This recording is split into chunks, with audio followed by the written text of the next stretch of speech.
দিব, জুলাই দিব না।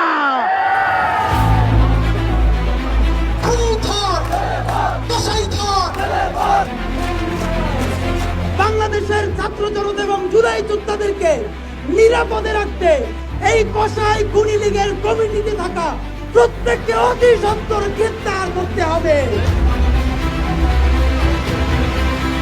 বক্তব্য, স্লোগান, কবিতা, প্রতিবাদ বা প্রতিরোধে ইতিমধ্যে বাংলাদেশে তারা গুপ্ত হত্যা শুরু করেছে। সাহসের যে কণ্ঠ মানুষের মন থেকে আকাশের সীমানা ছাড়িয়েছে, এই দ্রোহে নেমে আসবে নিস্তব্ধতা, এমন পূর্বাভাস কি দেখেছিল নতুন বাংলাদেশ? গণহত্যাকারী খুনি আওয়ামী লীগকে নিষিদ্ধ করার আগ পর্যন্ত বাংলাদেশের আপমর জুলাই জনতা এই শাহবাগে লাগাতার অবস্থান কর্মসূচি ঘোষণা করছে। ঝালকাঠি জেলায় জন্ম নেয়া শরীফ ওসমান হাদিকে নতুন করে আবিষ্কার করে ২৪শে জুলাই। গণ অভ্যুত্থানে আন্দোলন, স্লোগান, মিছিল, বিদ্রোহের মিছিলে নির্মিত এক পূর্ণাঙ্গ প্রাণ। জুলাইয়ের ১০০ বছর পেরিয়েও হৃদয়ের উজ্জ্বলতা কমেনি একটুও। সতীর্থরা ক্ষমতা ও সমঝোতার প্রশ্নে বিপ্লবের রং হারালেও অবিকল ছিল হাদি। দ্বিধাহীন চলার গতি তাকে দলছুট করলেও থেমে যাননি একটুও। গণহত্যাকারী আওয়ামী লীগের পূর্ণাঙ্গ বিচারের বিষয়ে স্পষ্ট ধারা উল্লেখ থাকতে হবে। আপনাকেই বলছি, ইন্স্যুরেন্স করলে সিটিতে সুরক্ষা পাবেন নিশ্চিত।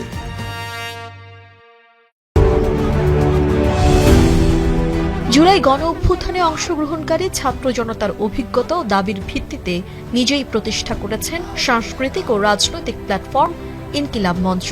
যে মঞ্চের মুখপাত্র হয়ে হাদি বারবার গর্জে উঠেছে দুর্নীতি, দুঃশাসন, আওয়ামী লীগ ও ভারতীয় আধিপত্যবাদের বিরুদ্ধে। লড়াই করেছে ন্যায় ও ইনসাফের পক্ষে। আওয়ামী লীগ নিষিদ্ধ, জুলাই আহত ও শহীদদের অধিকার রক্ষায় এক চুলো আপোষ করেননি হাদি। বড় তিনটি রাজনৈতিক দলকেই শাসন করেছে সমান তালে। যেন তার চোখেই নতুন বাংলাদেশকে নিরাপদ দেখেছে দেশের মানুষ। তাই তো তাকে হারানোর ভয়ে প্রথম থেকেই কাতর ছিল শুভাকাঙ্ক্ষীরা।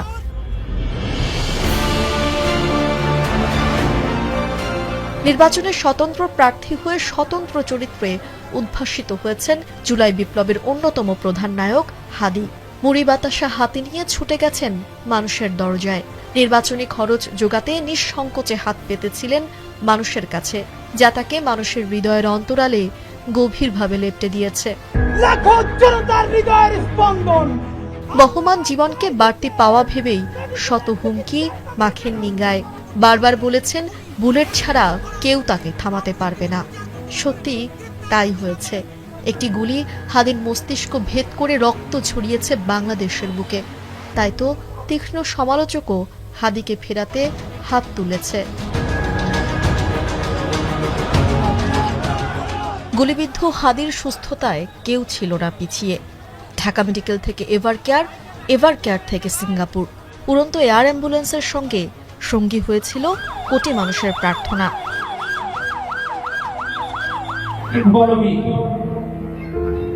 বড় উন্নতম শির শিরে নেহারিয়া মরিনত শির ওই শিখর হিমাদ্রি।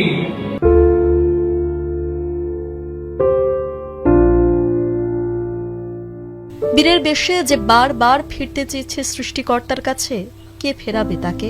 সৃষ্টিকর্তা তো তার কথাই রেখেছে।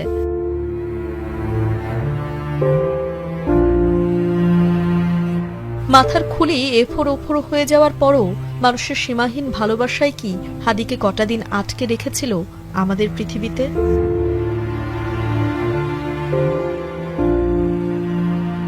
তানজিলা খান মিম, এখন, ঢাকা।